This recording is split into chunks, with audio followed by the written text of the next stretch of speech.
We will be facing a new situation, just like a military attack changes the circumstances. ኢራን በኒውክሌር ዙሪያም ዓለም አቀፉ የአቶሚክ ኃይል ተቆጣጣሪ ድርጅት ጋር ተባባሪ መሆን ከእንግዲህ አስፈላጊነቱ አይታየኝም ስትል ገለጸች። የኢራን የውጭ ጉዳይ ሚኒስትር አባስ አራግቺ አውሮፓውያን ከኒውክሌር ተቆጣጣሪ ድርጅት IAEA ጋር የሚኖረውን የትብብር አመንኪዮ ገደል ከተውታል ሲሉም ተደመጡ።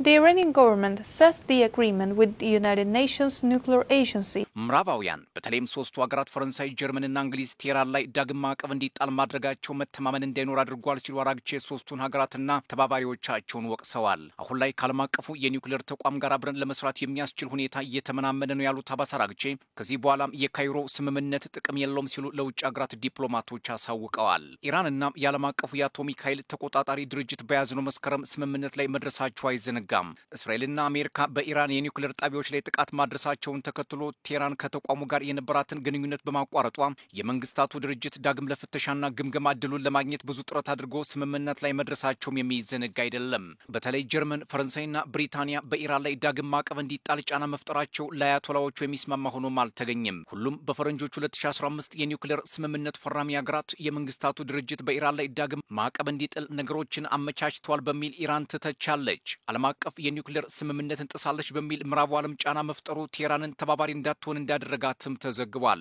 ኢራን ባለፈው ሰኔ 13 ዕለት አረብ በአሜሪካና እስራኤል በኒውክሌር ተቋሟ ላይ ከባድ ጥቃት ከደረሰበት ብሎም ውድ ጄኔራሎቿንና የኒውክሌር ጠበብቶቿ ከተገደሉባት በኋላ ከዋሽንግተንና ቴልአቪቭ ባሻገር ከምዕራባውያን ሀገራት ጋር ውዝግብ ውስጥ እንደምትገኝ የሚታወቅ ነው። ባለፈው ሳምንት ዓለም አቀፉ የኒውክሌር ተቆጣጣሪ ተቋም ዳግም በኢራን ላይ ማዕቀብ ከጣለ በኋላ የቴህራን ባለስልጣናት ጉዳዩን እያጤኑት ቆይተው የነበረ ቢሆንም አሁን ላይ የኢራን ውጭ ጉዳይ ሚኒስትር አባስ አራግቺ ዓለም አቀፉ ተቋማት በግፊትና ጫና የሚመራ በኢራን ላይ ቃታውን እየሳበ የሚገኝ ሲሉ ኮንነውታል። ሶስቱ ሀገራትን በተቋሙ ላይ እጃቸውን በማስገባት ተቋሙን የራሳቸው እንደሆነ በመቁጠር ማዕቀብ እንዲጣል አድርገዋል። የራሳቸው ሚና ወደ ጎን በመተው ለድርድር የሚሆነን ህጋዊ መንገድ አፍርሰውታል።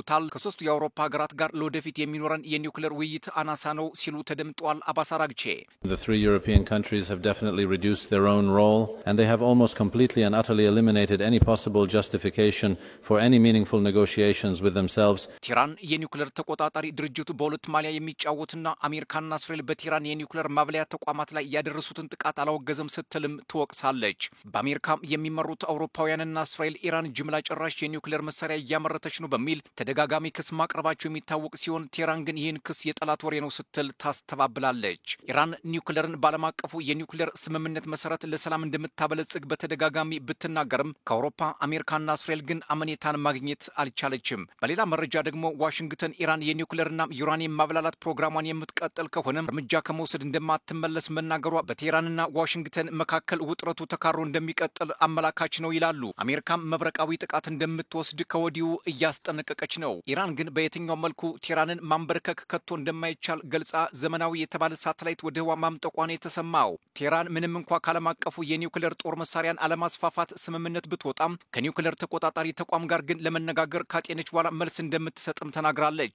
በኢራን የኒውክሌር ጉዳይ ዙሪያ ባለፈው ሚያዝያም የአሜሪካና ኢራን ተወካዮች ከኦማን እስከ ጣሊያን ድረስ ለ5 ጊዜ ድርድር ቢያደርጉም ከስምምነት ሳይደርሱና ድርድሩ ሳይቋጭ አሜሪካና እስራኤል ሰኔ ላይ የፈጸሙት ጥቃት የነበረውን ተስፋ እንዳጨለመው ይነገራል። የቴህራን ባለስልጣናትም ዋሽንግተንና ጽዮናውያኑ ድርድሩን ማፍረሳቸው ጠብጫሪነታቸውን ያሳያል ስትል መውቀሷም የሚዘነጋ አይደለም። ቴህራን በኒውክሌር ዙሪያም ከአሜሪካ ዋስትና እንዲሰጣትና ድርድሩ ታማኝ እንዲሆን ያደረገችው ጥረት በዋሽንግተን መክሸፉንም ትናገራለች። አሜሪካ በበኩሏ ኢራን በድብቅ ዓለምን የሚያሰጋ ኒውክሌር እያመረተች ነው በሚል ከእስራኤል ጋር በመሆን ያልተጠበቀ ጥቃት በመፈጸም የመካከለኛው ምስራቅ ቀጠና ምስቅልቅል ውስጥ እንዲገባ በር መክፈቱ የሚታወስ ነው። የዋይት ሃውስ ባለስልጣናትም በዚህ ጀብደኛ ጥቃት ኢላማቸውን ማሳካታቸውን ቢናገሩም ፔንታጎንና ሌሎች ተቋማት የኢራን ኒውክሌር መርሃ ግብር እንደተባለው አለመጥፋቱን መናገራቸው በፖለቲከኞች ዘንድ መነጋገሪያ ሆኖ መቆየቱ ይታወሳል። አንዳንድ ፖለቲከኞች እንደሚሉት አሜሪካና እስራኤል በኢራን ላይ ድል አድርገናል ያሉት የኢራንን ስነ ልቦና ለማኮሰስ እንደሆነ ቢናገሩም ኢራን ግን በአሸናፊነት ተወጥቻለሁ ማለቷ አንዳች ፖለቲካዊ ሴራ ሳይኖር እንደማይቀር ጥርጣሬያቸውን እያስቀመጡ ነው።